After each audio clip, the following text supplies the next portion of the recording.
At approximately 2 a.m. Central Standard Time on a Saturday, Mike was awakened by pounding on the door of his trailer. "Come on, Mike, open up," came the voice from outside of the trailer. Mike blinked a couple of times, sat upright on the couch he was sleeping on, and glanced at his watch. 02:08, military time. 2:08 in the a.m. for the civilian types. Mike was never in the military, unless you count the first 9 years of his life when he was technically a Navy brat. He adopted the method of timekeeping because he found it much more precise for his hobbies. "Go away," Mike yelled. He recognized the voice behind the door. Nothing good ever came when that person that belonged to that voice darkened his doorstep. "Don't come back." "Well, we can't do that. We need in now," the voice yelled back.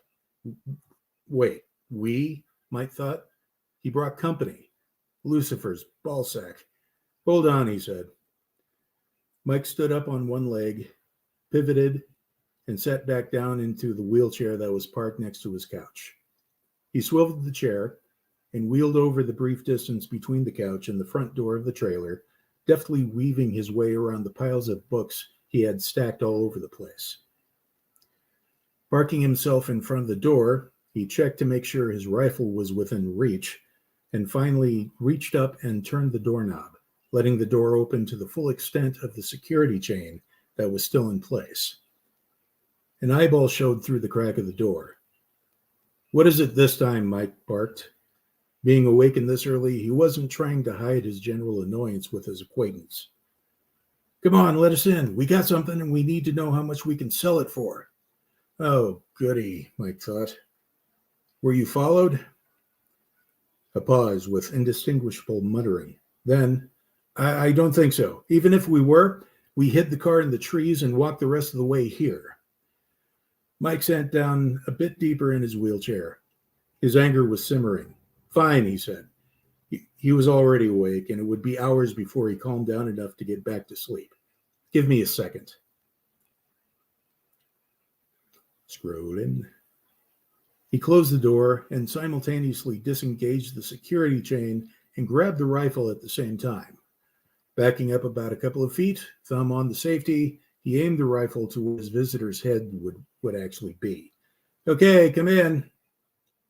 The owner of the voice behind the door came bursting inside, extruding a strong nervous energy and a noticeable twitchiness that, for those who have only seen him in passing, would attribute to some kind of disorder, possibly ADHD.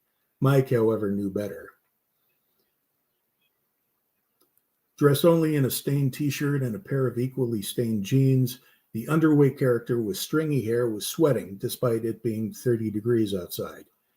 Clutched to his chest in a protective death grip was a backpack.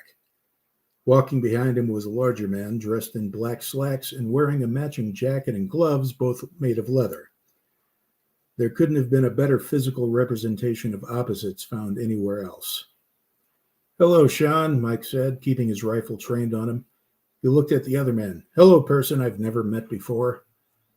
"Oh, hey, this guy's Yuri," Sean said, the permanent nervous smile twitching a bit, exposing the complete lack of teeth.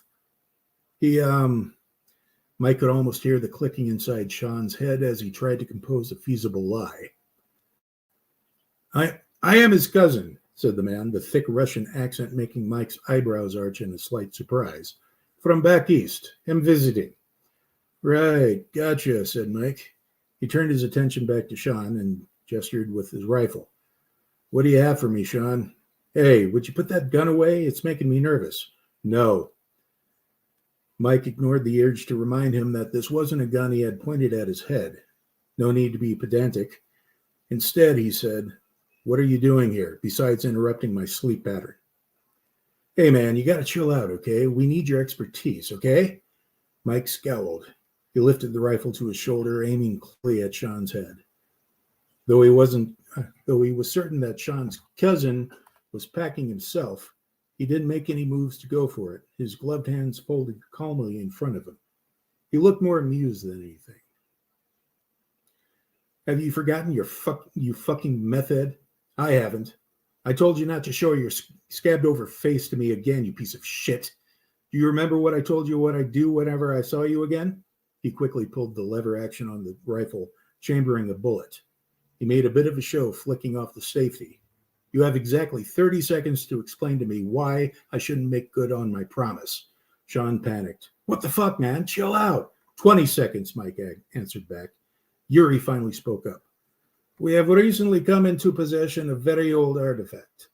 I am told you are expert at determining authenticity.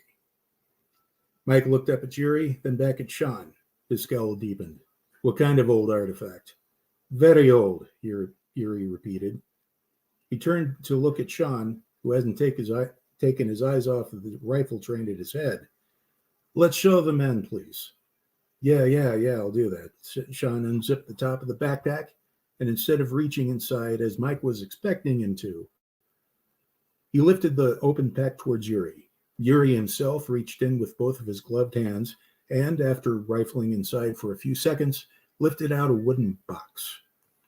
Making sure he still had Sean covered with the rifle, Mike looked at the item that Yuri held. A wooden box, approximately 8 inches long by 12 inches wide and 6 inches high. It looked like mahogany, deeply stained by age. There were carvings all over the box. Okay, bring it closer, Mike said to Yuri. He laid the rifle down at his lap, making sure it was in a position where he could use it at a second's notice. He glanced back at Sean. Don't move, he said. Sean responded by lifting both his hands up over his head, dropping the backpack in the process, the other mystery contents that were left inside issuing a muffled clinking noise. Yuri stopped about a foot away from Mike, holding the box out close for him to take a better look at the markings. Leaning in closer, Mike couldn't believe what he saw on the carved box. On the side of the box, several very detailed renderings of creatures, humanoid but bearing likenesses of that black lagoon monster from that movie he remembered watching with his father when he was very, very young. Several of them swimming suspended on the sides of the box, looking upwards and lifting their hands in supplication, their large, bulging eyes imitating the look of sheer ecstasy. Carved underneath these creatures was a cityscape, an ancient one the likes Mike had only seen depicted in some of the books that lay scattered in his trailer home. Oblong shapes, spires and towers rising to the sky, all in angles not possible to maintain in three-dimensional reality. What really caught his attention was the carving on the top of the box, a large throne, depicted to look like it was hewn out of ancient onyx, surrounded by several different symbols, runes of some kind that looked like they predated even the most ancient cuneiform discovered. Scattered around the box, it was in no discernible pattern, where what looked like the five-pointed pentagram only warped slightly to the right with an eye in the center. Drawing his gaze to the very center of the lid was seated on the throne himself, made Mike's heart stop for just a millisecond. To others, this would have been mistaken as a stylized Baphomet, only instead of the head of a goat and the body of a man, it had the unmistakable shape of the kraken of ancient lore, its face surrounded by several tentacles, each acting independently from each other, its body covered with scales, and leathery bat-like wings extended fully behind it. The thing looked down upon its humanoid worshippers from the deep, a look of utter indifference in its empty eyes. Mike recognized it immediately. Cthulhu. Well, either that or one of the many lesser-known relatives of the great old one that looked a hell of a lot like him. The chances were slim, though, because as far as he and other scholars who were far more smarter than he was, that he knew, Cthulhu was the only one that dwelled deep within the ancient oceans of our planet. I wouldn't do that, Yuri suddenly said. This seemed to snap Mike out of a trance he was unaware he was in. Huh? What? Mike looked down. Sometime during his examination of the box, he started to reach toward it, intending to touch it, caressing it with his fingers. He blinked a couple of times, then looked up to make sure Sean was still out of the way. The meth head still had his hands up, but looked a little more amused than what made Mike comfortable. He put his hands back on the rifle without breaking eye contact with Sean to make a point. You need to wear gloves, Yuri continued. We learned this the hard way. Mike looked back at Yuri. He still held out the box for Mike to see. Where did you get that thing? He chanced another glance at the box. Nebraska is not exactly close to one of the seas it is rumored to originate from. Excuse me here. This time Sean spoke up, grinning. Would you believe we swiped it from Midland University in town? Mike looked back at Sean, cocking an eyebrow and gripping the rifle tighter. Midland? Really? What were they doing with it? Is on loan from Miskatonic University back east, Yuri said. Okay. Mike eyed them both. And what do you guys want with it? Well, it's a box, right? Sean started. That means there's got to be something inside it. Something old, really old. He was starting to get that mix of agitation and excitement that never ended well. I figured we would figure out how to open that thing. Yuri placed a hand on Sean's shoulder, silencing him immediately. He frowned at Sean, saying, Is no concern what we will do with Bucks.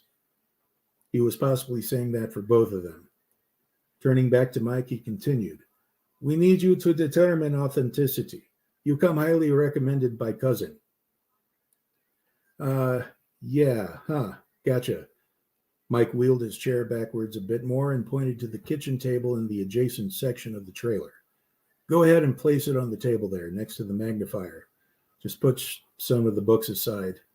Yuri did so, while Mike kept his eye on Sean, rifle grasped. Sean still kept his hands up. Okay, Yuri said, walking back to the door. We leave here. You look at it. We will leave and come back later. Wait, what? Sean objected. We're just going to leave that thing here with him? Yuri looked back at Sean, his expressionless face broken by his forehead furrowing a bit. This made Sean quickly shut up again and started back sweating. Yuri turned back to Mike. I trust you understand the importance of this. Mike had to admit, he was beginning to warm up to Yuri. He had that scumbag Sean scared shitless. Sure thing, boss. Good. Placing his hand back on Sean's shoulder, he turned and reached for the doorknob. We go now. Come back around. He looked like he was trying to figure out something in his head. 1,800 hours.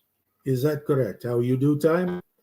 Mike couldn't help but grin a bit, despite being slightly uneasy about how he knew his preferred method of timekeeping without having said anything. Yep, that's how I do time. I appreciate that. Sean looked confused. What's that? Yuri looked back at Sean and chuckled a bit. The big hen is on the 12 and the little hen is on the 6 in the PM. Well, why didn't you just say that in the first place? This made Yuri laugh even more as they walked back out into the dark night.